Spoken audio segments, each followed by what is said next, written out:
Vamos a hacer en dos partes el retiro. Una primera parte, vamos a contemplar hoy, en este tiempo de Pascua, a dos personajes muy conocidos que nos van a ayudar, espero, en nuestra vida cristiana, a los discípulos de Emaús. Entonces vamos a verlo en dos partes.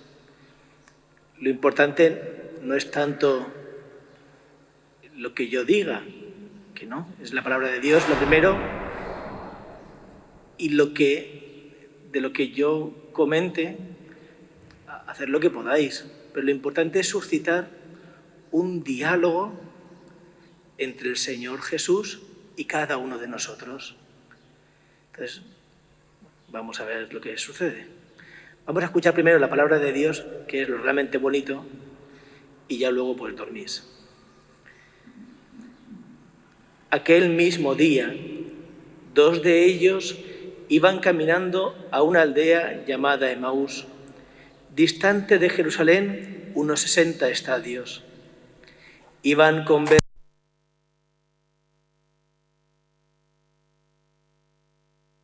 conversaban y discutían. Jesús en persona se acercó y se puso a caminar con ellos, pero sus ojos no eran capaces de reconocerlo. Él les dijo: ¿qué conversación es esa que traéis mientras vais de camino? Ellos se detuvieron con aire entristecido, y uno de ellos, que se llamaba Cleofás, le respondió: ¿eres tú el único forastero en Jerusalén que no sabe lo que ha pasado allí estos días? Él les dijo: ¿qué? Ellos contestaron: lo de Jesús el Nazareno, que fue un profeta poderoso en obras y palabras ante Dios y ante todo el pueblo. Cómo lo entregaron los sumos sacerdotes y nuestros jefes para que lo condenaran a muerte, y lo crucificaron. Nosotros esperábamos que él iba a librar a Israel, pero con todo esto ya estamos en el tercer día desde que esto sucedió. Es verdad que algunas mujeres de nuestro grupo nos han sobresaltado, pues habiendo ido muy de mañana al sepulcro y no habiendo encontrado su cuerpo, vinieron diciendo que incluso habían visto una aparición de ángeles que dicen que está vivo. Algunos de los nuestros fueron también al sepulcro y lo encontraron como habían dicho las mujeres, pero a él no lo vieron. Entonces Jesús les dijo: qué necios y torpes sois para creer lo que dijeron los profetas. ¿No era necesario que el Mesías padeciera esto y entrara así en su gloria? Y comenzando por Moisés y siguiendo por todos los profetas, les explicó lo que se refería a él en todas las Escrituras. Llegaron cerca de la aldea a donde iban, y él simuló que iba a seguir caminando. Pero ellos lo apremiaron diciendo: quédate con nosotros, porque atardece y el día va de caída. Y entró para quedarse con ellos. Sentado a la mesa con ellos, tomó el pan, pronunció la bendición, lo partió y se lo iba dando. A ellos se les abrieron los ojos y lo reconocieron, pero él desapareció de su vista. Y se dijeron uno al otro: ¿no ardía nuestro corazón mientras nos hablaba por el camino y nos explicaba las Escrituras? Y levantándose en aquel momento, se volvieron a Jerusalén, donde encontraron reunidos a los 11 con sus compañeros, que estaban diciendo: era verdad, ha resucitado el Señor y se ha aparecido a Simón. Y ellos contaron lo que les había pasado por el camino y cómo lo habían reconocido al partir el pan. Palabra del Señor.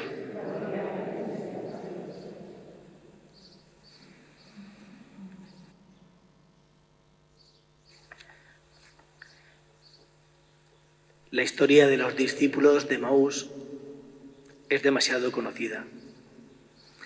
Y eso puede traer un gran problema, que presupongamos lo que Dios nos va a decir. Y por tanto no acabamos de escuchar bien qué es lo que el Señor quiere de cada uno de nosotros. No lo sabemos de memoria, esta historia, esta palabra de Dios. Pero el no poner todo el corazón y todos los sentidos en la palabra de Dios imposibilita que Dios pueda hablar. Por tanto, intentemos olvidar nuestros prejuicios, nuestras cosas que sabemos de esta palabra de Dios y dejemos que resuene. Es verdad que muchas cosas de las que hablaremos ya las sabemos, si no es cuestión de saber, sino de escuchar a Dios.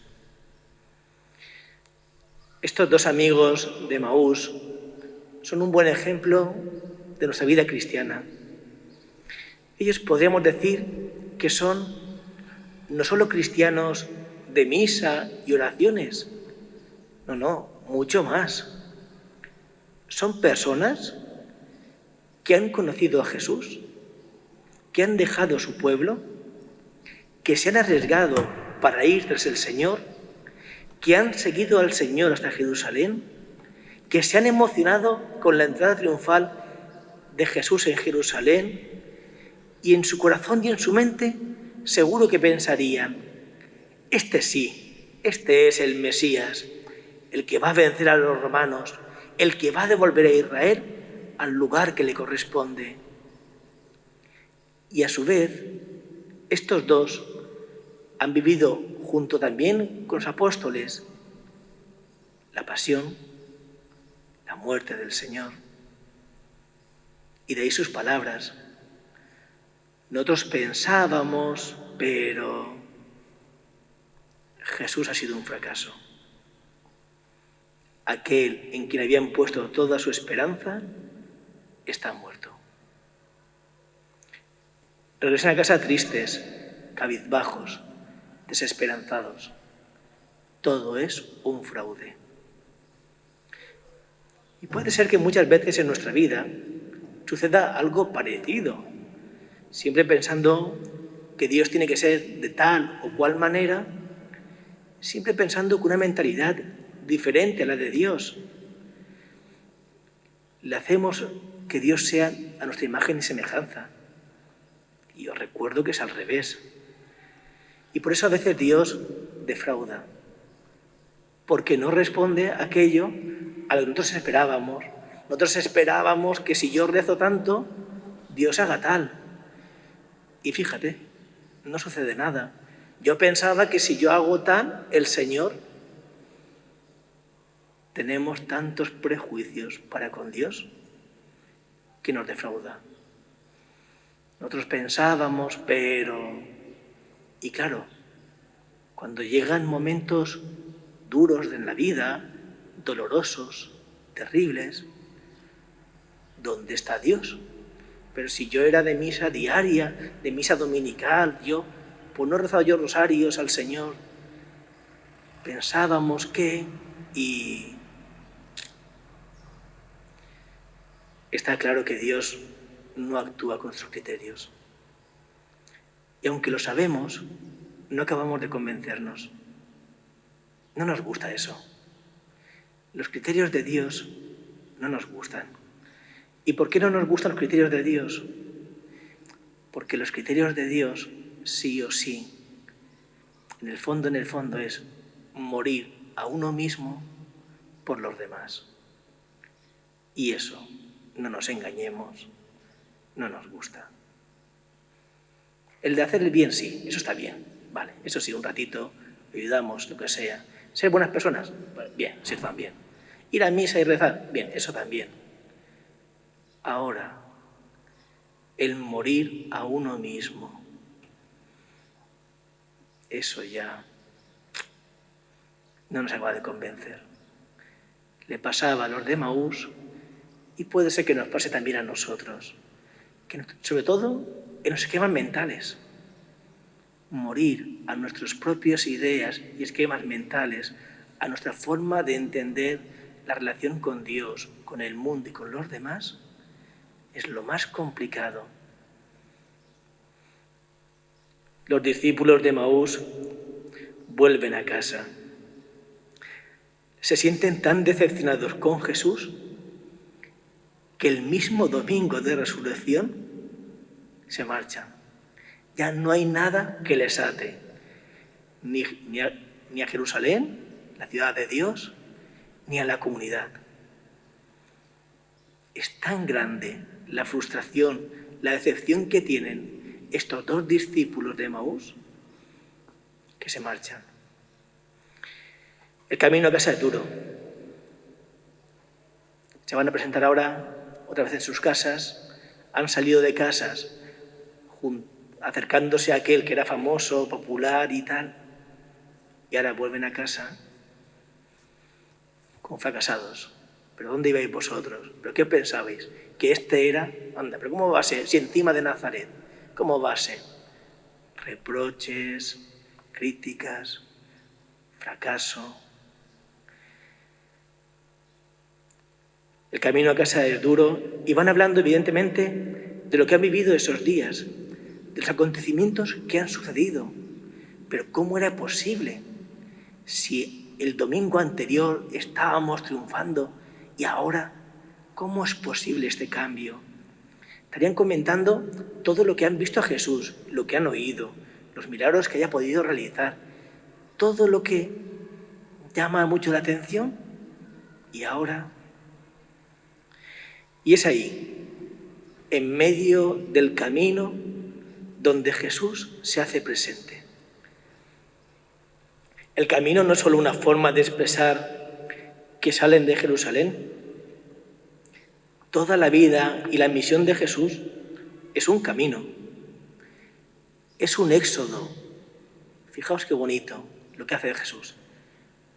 De Dios Padre a la humanidad.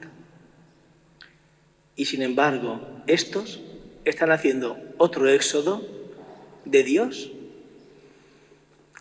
hacia la nada.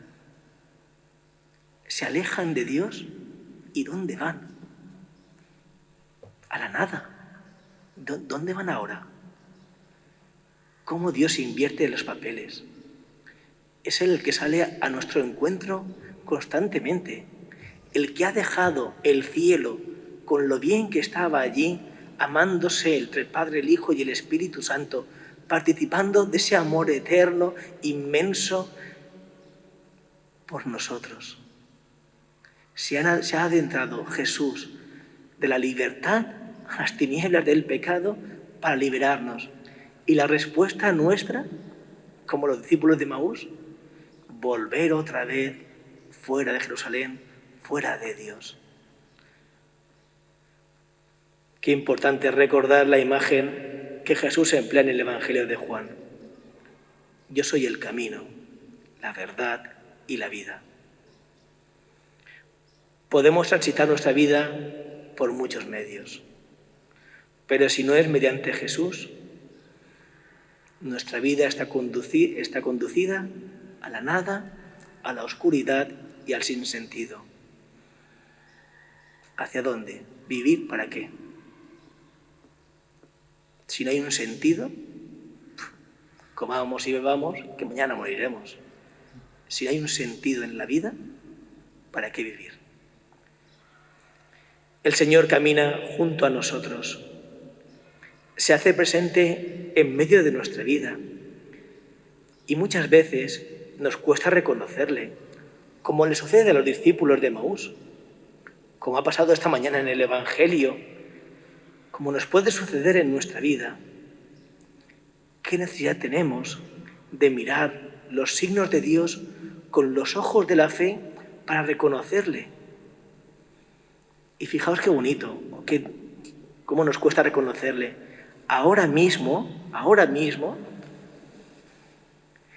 presencia real, que ese es Dios, cuerpo, sangre, alma y divinidad.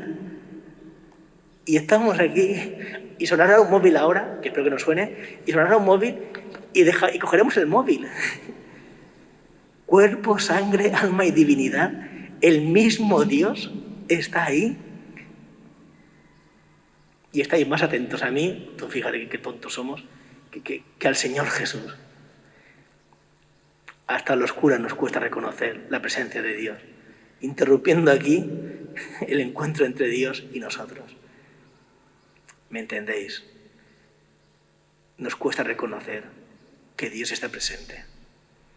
Y eso que convivimos con Él constantemente, que lo estamos contemplando una y otra vez. Hace un ratito hemos escuchado su palabra. Y ahora estés atentos a unas reflexiones, bien, pero es que no hay color. Entre la palabra de Dios, la presencia de Jesús y lo que estas palabras puedan decir. Necesitamos tomar conciencia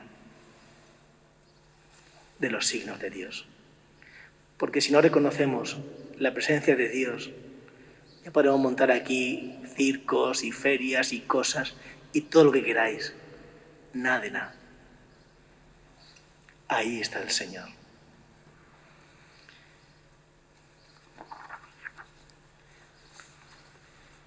Hoy en el Evangelio nos daba 3 claves para reconocerle: palabra, sacramento y comunidad. Y todo ello unido necesariamente a un deseo de encontrarse con Dios.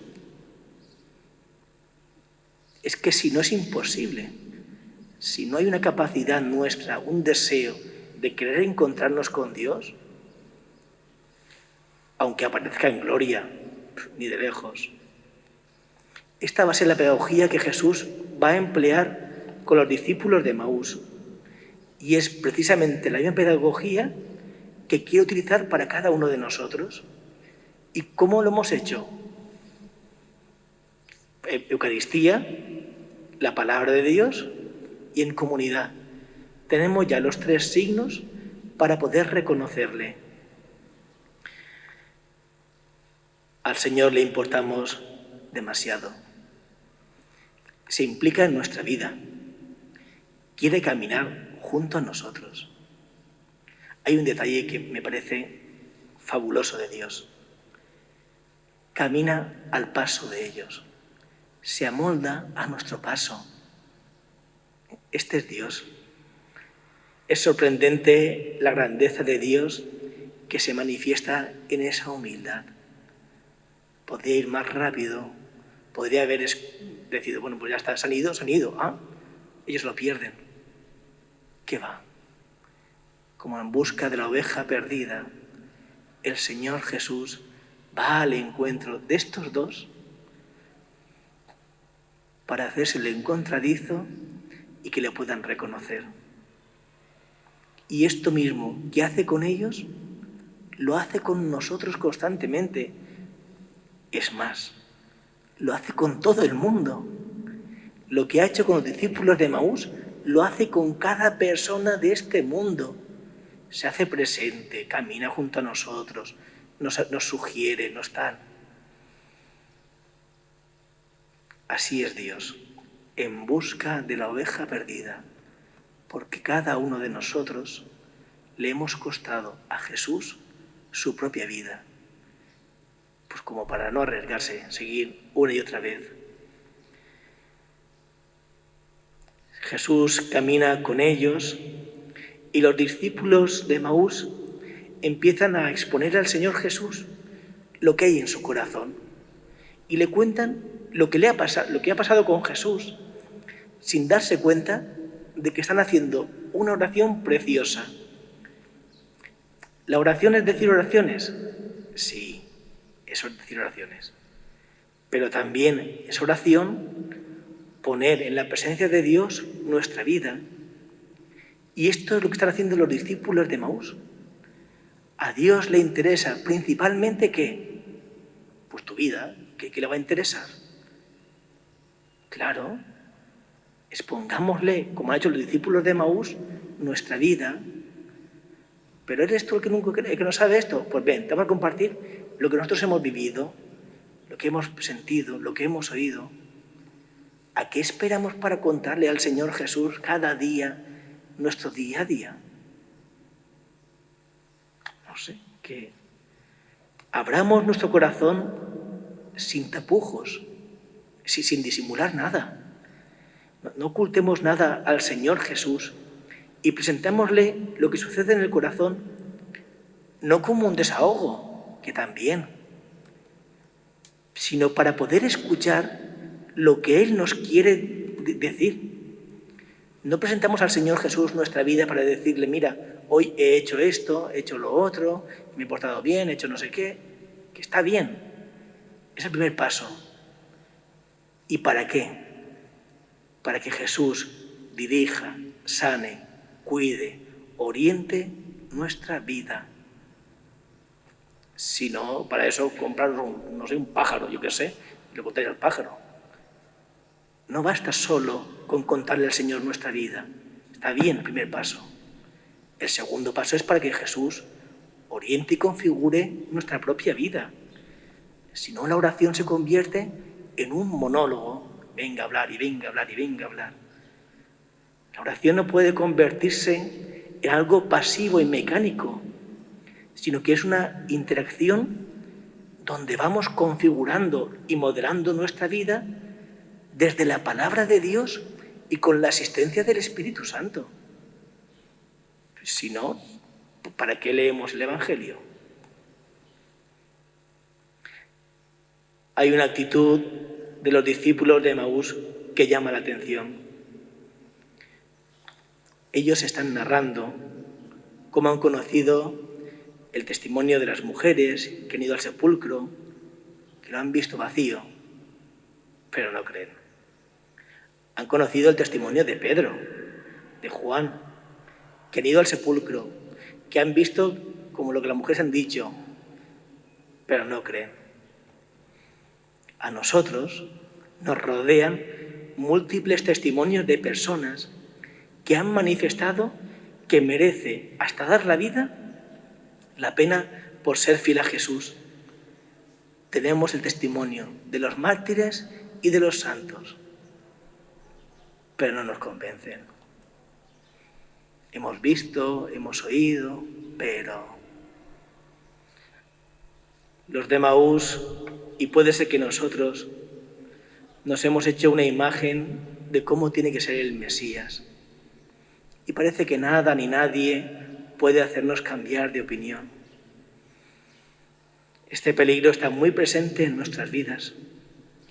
Si nos hacemos una imagen de Dios a nuestra imagen y semejanza, nos va a ser muy difícil descubrir la presencia de Dios en nuestras vidas, porque esperamos encontrarnos con alguien que no existe, porque Dios es diferente a lo que imaginamos. El reflejo que queremos ver no existe. Dios es diferente. Muchas veces solemos decir, ay, ojalá yo tuviera más fe. Le pido al Señor que me dé más fe. Pues empecemos a fiarnos del testimonio de los santos. ¿A qué esperamos? Hemos tenido la gran dicha de poder conocer, entre otros, San Juan Pablo II. Ay, maravilloso, santo, va muy bien, santo. Pues escucha, fíate de él. Hemos conocido a Santa Teresa de Calcuta. Ah, maravillosa, ay, qué buena chiquita. ¿Y a qué esperas?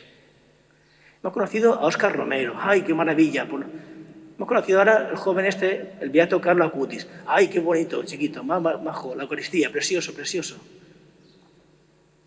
¿Y ya está.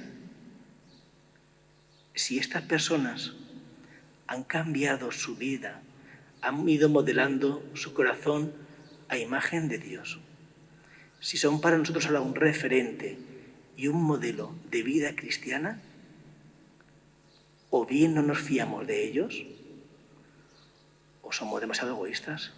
No sé, no se entiende que no empecemos a imitarlos. ¿Es que no nos fiamos?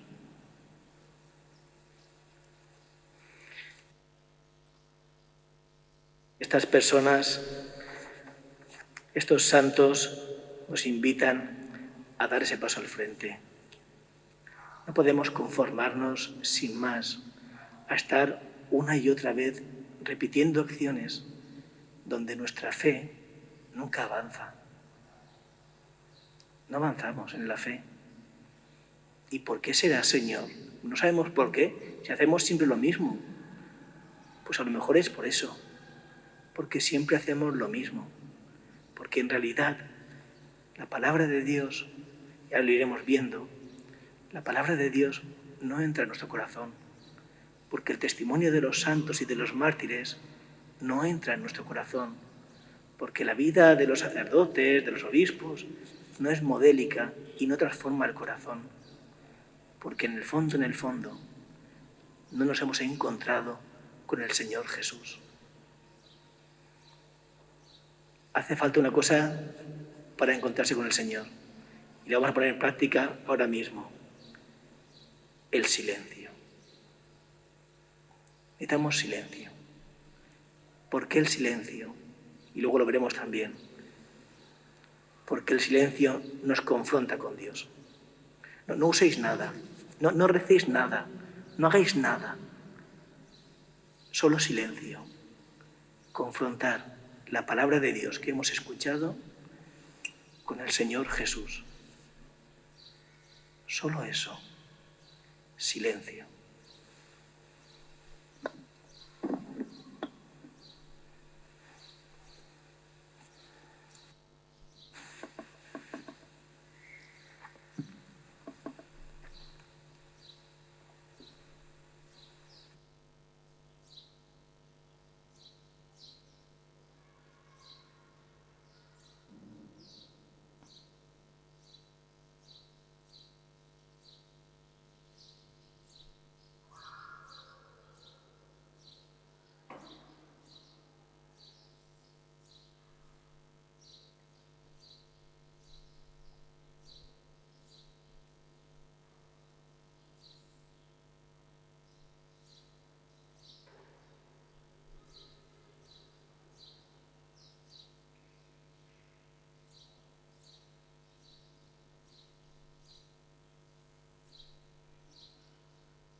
ahora el Señor no ha hablado, como suele suceder siempre. Los de Emaús han ido exponiéndoles todo lo que hay en su corazón, sus ilusiones, sus expectativas, su apuesta por Jesús, su decepción. Le están comentando ahora mismo eso, su huida de Jerusalén. Y Jesús guarda silencio. Qué incómodos son los silencios de Dios. No nos gustan. Parece que Jesús, con esos silencios que a veces se producen, como que estuviera absorto, preocupado de otras cosas, que no le interesa a nuestra vida. Y lejos de esa realidad que a veces pensamos que Dios no nos oye, que tal, lo único que está haciendo es esperar a que nos callemos para hablar Él. Ya está, no está haciendo nada más. Solo espera que nos callemos. Estos discípulos de Emaús le han contado su vida, obras y milagros. En cuanto se callen, Dios, que es muy educado, responderá. Cuando hemos visto alguna vez el pasaje de la Anunciación, y comentaba que no sabíamos exactamente qué estaría haciendo la Virgen María, pero sí que teníamos claro una cosa: está en oración. Y no nos engañemos. Para rezar hace falta silencio. Silencio externo, por supuesto, eso faltaba, pero además interno. Si no hay silencio, no hay oración. Pero es que yo estoy rezando aquí. Si no hay silencio, no hay oración. El silencio es la condición ambiental que mejor favorece la escucha de la palabra de Dios.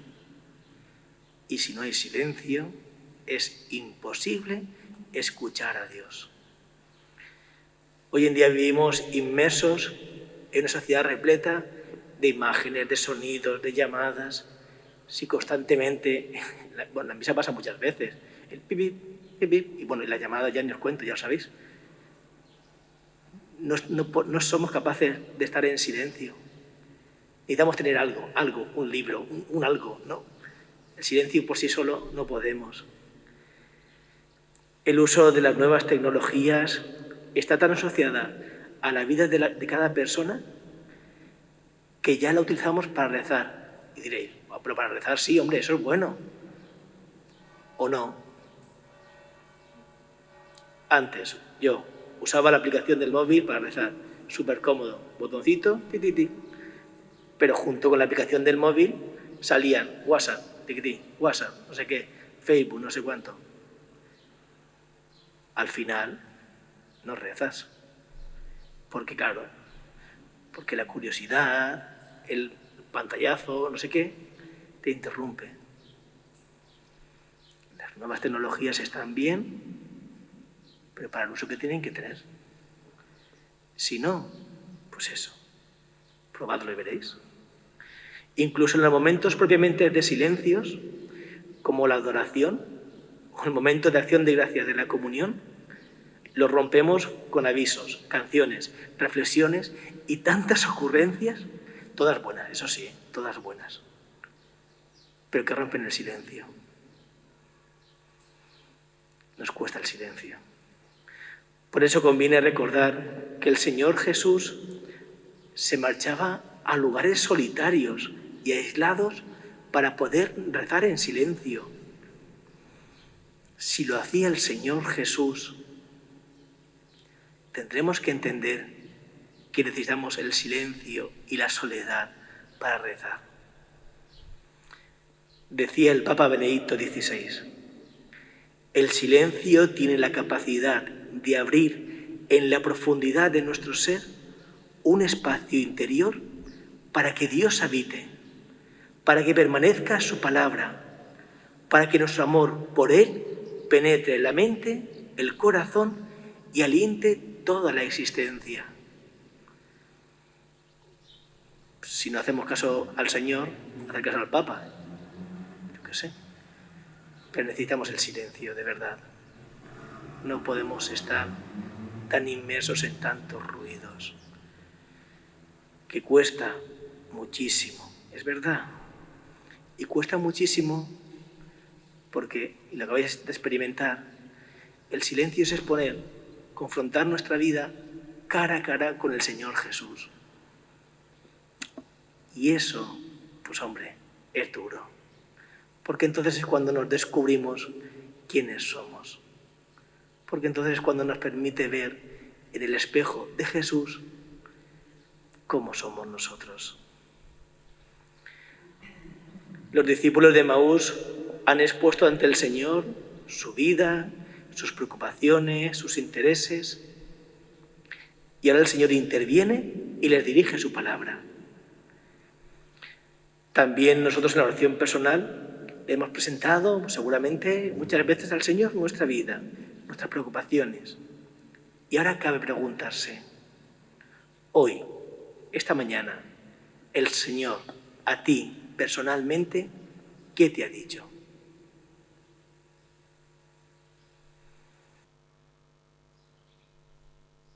Si le hemos presentado nuestra vida, el Señor hoy te ha dirigido su palabra. En la primera lectura, en el Salmo, segunda lectura y Evangelio. Y para rematar, ahora con este texto de los discípulos de Emaús. Dios dirige su palabra. ¿Qué te ha dicho? A los de Emaús, la palabra de Dios lo que les hace es interrogarse, cuestionarse su forma de entender a Dios y a la Escritura. Ese era su problema, el de ellos. No entendían que Dios muriese, no lo entendían. Y Jesús les plantea, ¿no era necesario que el Cristo padeciera y entrara a su gloria? Le está respondiendo, le está planteando una cuestión que a ellos les afecta. Ellos no entendían que Dios fuese de esa manera, que tuviera que morir.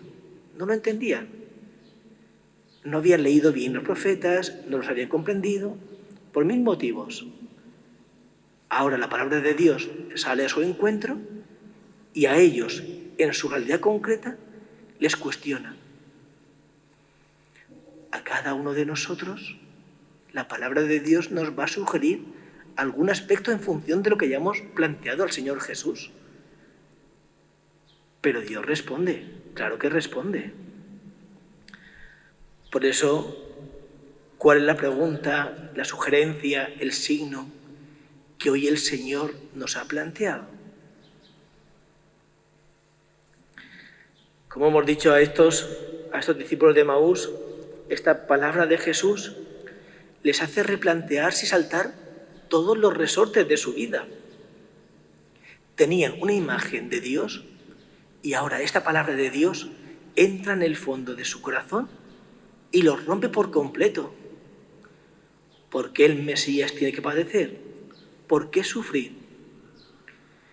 Esta pregunta es la que les plantea a ellos un cambio existencial en sus vidas. Dejan que la palabra de Dios penetre en sus corazones. ¿Y esto es posible en nuestra vida diaria? ¿Es posible que la palabra de Dios entre en el fondo del corazón? Sí, claro. Si es lo que Dios quiere. ¿Y cómo podemos dejar que la palabra de Dios entre en el fondo de nuestro corazón? Hoy en la misa de las familias, de los niños, les comentaba, si el corazón nuestro está en sintonía de Dios, es posible. Si no está en sintonía de Dios, es imposible. ¿Cómo se está en sintonía de Dios?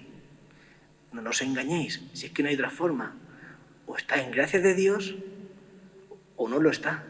O se rompe la relación, el vínculo con Dios. Si es que no hay más misterios. Ya sé que alguno dirá, no, pues yo pecado no tengo. Bueno, uno ya, el orgullo. Pero aparte de ese, o estamos en gracia de Dios, o no hay una sintonía plena con Dios. Ya hay un alejamiento de Dios. necesitamos estar en gracia de Dios sí o sí, necesariamente. Es necesario ponernos cara a cara con el Señor Jesús, contemplarle a Él para poder ver nuestra vida desde Cristo. Es Él el espejo donde tenemos que modelar nuestra vida. Cuando hagáis examen de conciencia, no os miréis a vosotros mismos, es que yo soy. Que no es así. ¿A quién hay que mirar? A Cristo. Y todo aquello que nos haga que no seamos como Cristo, todo eso hay que pedir perdón. De verdad. El mejor ejemplo para que tengamos un modelo más asequible. Pues mirad a la Virgen María. Venga, vale. Vamos a bajar un poco el nivel. Mirad a la Virgen María. Y todo aquello que nos diferencie de María, todo aquello hay que pedir perdón. Así de sencillo. Ya tenemos el examen de conciencia para mirar. Ahora, como diga alguien que no tiene pecados, ya pues quito a la Virgen y lo ponemos a esa persona. Claro, ya no hay más. Si somos como María, quitemos a la Virgen y nos ponemos nosotros. Fíjate qué bonito. Estamos aquí, en esta tarde de domingo, junto al Señor Jesús, porque queremos unirnos cada vez más con Él. Porque nos importa mucho el Señor, porque preferimos sacrificar nuestro tiempo, nuestros intereses, nuestros gustos, por tener este tiempo de intimidad para con Dios. Mucha gente no entenderá este gesto que hacéis. ¿Y por qué no lo entiende? Porque estos signos de amor solo se entienden desde el corazón. Claro. ¿Por qué uno va a dejar un domingo por la tarde? No habrá cosas mejores que hacer para algunos que venirse aquí a escuchar. Solo se entiende desde el corazón. El Señor empieza a explicarles todo lo referente a Él en la Escritura. Lo ha hecho cuando se presentó a los apóstoles después de la resurrección. La palabra de Dios va preparando el corazón. Nos hace entender quién es Dios y cómo es Dios. Por eso es tan importante escucharle, ¿no? Porque solo podemos conocerle y, por tanto, amarle cuando escuchamos quién es Dios y cómo es Él. En esa escucha de la palabra de Dios, seguimos avanzando en nuestro quehacer cotidiano. Hay un detalle precioso que aparece en el Evangelio. Van los discípulos de Emaús junto a Jesús caminando. Jesús va hablando, pero la vida continúa. No se para. Y esto es maravilloso. Dios continúa viviendo, caminando junto a nosotros. Cada día el Señor sigue saliendo a nuestro encuentro, sigue amoldándose a nuestro día a día, porque la vida sigue. La vida sigue y lo hacemos junto a Jesús, escuchándole. Estos discípulos van viviendo su día a día junto al Señor Jesús, escuchándole. Nosotros, que tenemos la oportunidad maravillosa, porque estamos ya en el siglo XXI, de poder tener cada día un acceso directo a la palabra de Dios. La misma experiencia de estos dos discípulos. Y esto es maravilloso. No perdamos este gran don que tenemos y escuchemos al Señor Jesús cada día en la Eucaristía. Los discípulos de Emaús están a punto de llegar a su casa. Todo parece que vuelve a la rutina, a la normalidad. Es el momento de poner punto y final a una experiencia. Eso a veces también nos puede pasar a nosotros. Venimos aquí, muy bien, maravilloso. Salimos de aquí y parece que todo vuelve a otra rutina. Pero antes de concluir esto, como atardece, como ahora, deciden invitar al Señor Jesús a su casa. Es tarde, anochece, hay toque de queda. Y era una práctica común de dar alojamiento a los peregrinos. Invitan a Jesús a quedarse, a cenar con ellos. Maravilloso. ¿Hemos invitado alguna vez al Señor Jesús a nuestra casa? Nosotros venimos a la suya, que está muy bien, ¿eh? ¿Hemos invitado nosotros al Señor Jesús a nuestra casa? El Señor acepta la invitación que los discípulos de Emaús le realizan.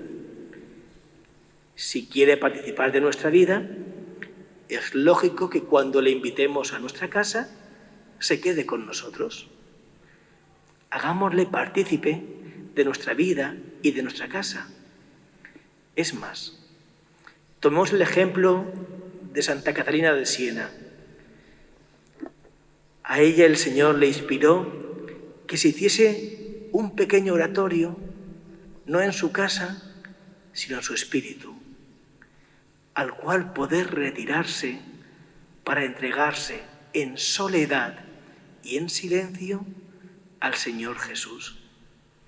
Y decía ella, y desde entonces, cuando el mundo la acometía, no recibía de ella ninguna molestia, porque se encerraba en su celda interior, donde se consolaba con su celestial esposo.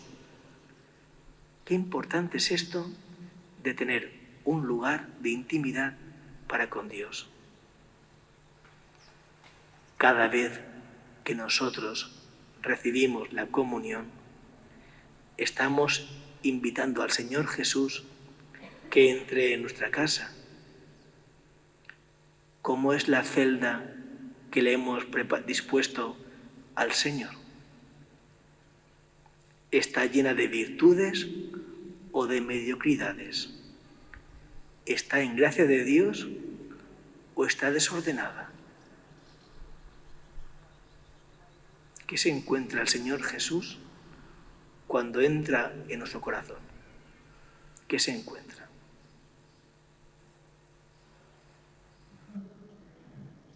Habrá que mirarlo. Con los discípulos de Emaús, el Señor entra y se produce algo precioso. El Señor entra en la casa con los discípulos y el evangelista Lucas relata la estructura de una celebración de la Eucaristía.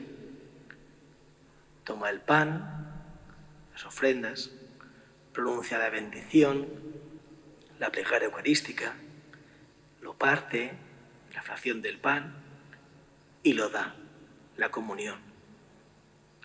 No es una cena al uso, es una acción litúrgica.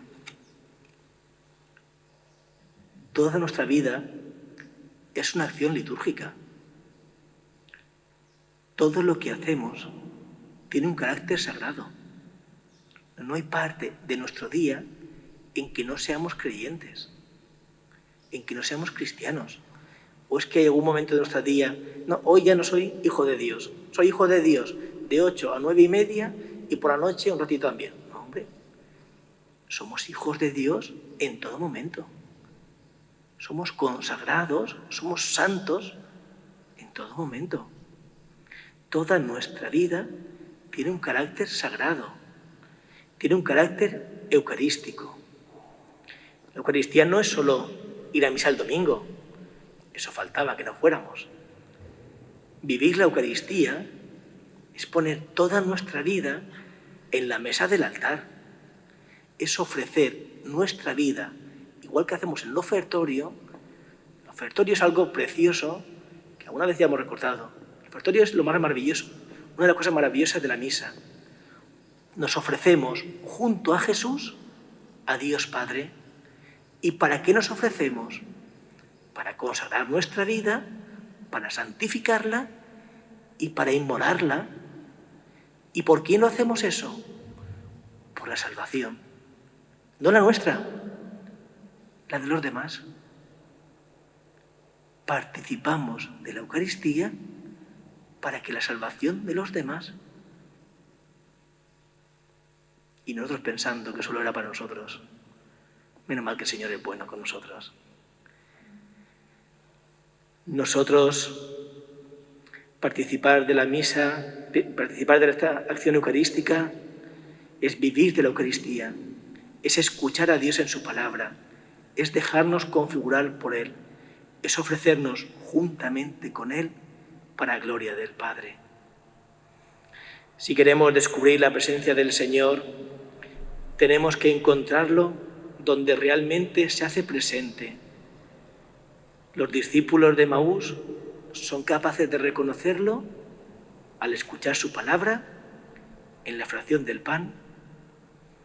También nosotros podemos reconocerlo en la escucha de su palabra, en la escritura, pero le falta un elemento, la comunidad.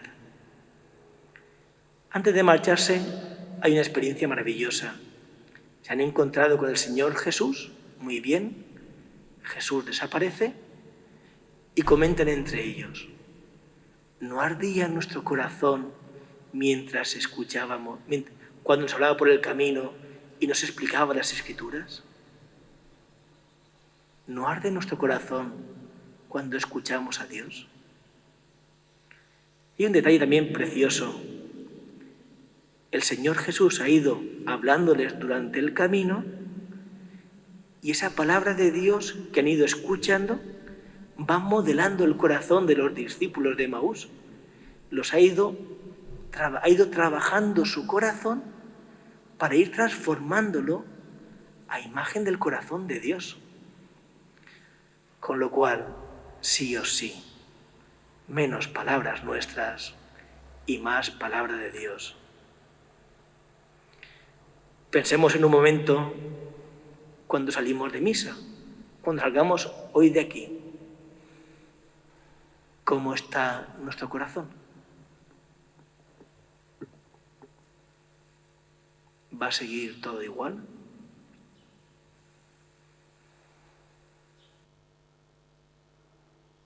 El encuentro con Dios no deja a nadie indiferente. Quien se encuentra con Dios, su vida se transforma, cambia. Si no, explicarme a mí el testimonio de los mártires, es imposible. San Ignacio de Antioquía, cuando iba al circo de Roma para ser martirizado por los animales, decía a los cristianos por donde pasaba: soy trigo de Dios y he de ser molido por los dientes de las fieras. A esto nos llama el Señor, a la inmolación total de nuestra vida. Y no menos, Yo lo siento. Bueno, a mí no decir eso al Señor, a mí no decirme nada. Lo que el Señor te pide de nosotros es el 100%. No se conforma con el 80, con el 90. No, es que yo soy buena persona. Es todo, lo quiere todo. Todo. Los discípulos de Emaús se han encontrado con el Señor y salen corriendo de regreso a Jerusalén. Necesitan la comunidad para confirmar su encuentro con Dios. Por algo muy importante, la fe no es algo subjetivo. No lo es. Da igual lo que nosotros pensemos, sintamos, da igual. Si la Iglesia no lo certifica, no es. Lo comentábamos, no sé si fue aquí o fue con quién fue. Si ahora mismo el Señor Jesús apareciera aquí en gloria, si la Iglesia no lo dice, no lo creáis. Si no se certifica por la Iglesia, no lo creáis. No, pero es que hemos visto nada. Necesitamos objetivizar nuestra fe. No es algo subjetivo. No, yo es que pienso, yo creo, que no nos importa. Que no me importa lo que el cura de turno piense. Que no nos importa. Que aquí el que marca las cosas es el Señor Jesús. Y para objetivizar quién es Jesús, está la Iglesia. Y nuestra fe o coincide con la fe de la Iglesia o será otra cosa, pero no cristiana. Por eso los discípulos de Emaús marchan otra vez a Jerusalén, porque necesitan que ellos certifiquen que esa experiencia que han tenido es de Dios. Y eso es vital. Una de las cosas que por desgracia sucede hoy en día es que hemos caído en una fe muy subjetiva. Me apetece ir a misa, voy a misa. Yo desde casa ya rezo. Yo me confieso directamente con Dios. Pues eso. Una fe subjetiva a quien mira a sí mismo. ¿Quién es nuestro modelo? El Señor Jesús. Lo objetivo y lo subjetivo. Y aquí todos tenemos que hacer un gran esfuerzo para volver a mirar a Dios. Le pasaba al inicio de a los discípulos de Emaús. Yo pensábamos que era, que tal. Necesitamos objetivizar nuestra vida y confrontarla con la palabra de Dios. Salen de noche, pero no les importa. No tienen miedo. Ya nada les preocupa. Más o menos hay unos 10 kilómetros hasta Jerusalén, pero no les importa. No pueden esperar hasta el día siguiente. Su corazón está tan lleno de Dios que no miran las dificultades, no se quejan, solo buscan acudir al encuentro de los apóstoles. El regreso a Jerusalén es el regreso a la Iglesia. Y es curioso, quien se ha encontrado con Dios no se queja. No digo que niegue la realidad, no, pero la mira con los ojos de Dios. Somos muy dados, y eso es un signo de que no estamos cerca de Dios, a la queja, que constantemente. Que si la iglesia no hay jóvenes, nos quejamos. Que si la misa no sé qué, nos quejamos. Somos muy dados a la queja. ¿Hay que reformar cosas? Sí, pero desde Dios. No es simplemente una reforma por cambiar y tal. La primera reforma que tendremos que hacer es que cada uno de nosotros sea santo. Y no vale la excusa de que yo que soy santo no. Mediocridades aquí no, ¿eh? Para ser mediocres os vais a otro sitio. Quejas y mediocridades no puede ser. Si no, nunca avanzaremos en nuestra fe. Por distintos motivos, los discípulos de Emaús se alejaron de la Iglesia y el encuentro con Dios les devuelve a la Iglesia. ¿Cómo cambia el camino? Quien se encuentra con Dios realiza otra vez este proceso de éxodo. Se han encontrado con Dios y vuelven a la comunidad. Necesitamos estar en comunidad. Los apóstoles, que están también llenos de alegría, se alegran por la presencia de los discípulos de Emaús. A todos les une la alegría en el Señor. El Señor les ha convertido en una familia.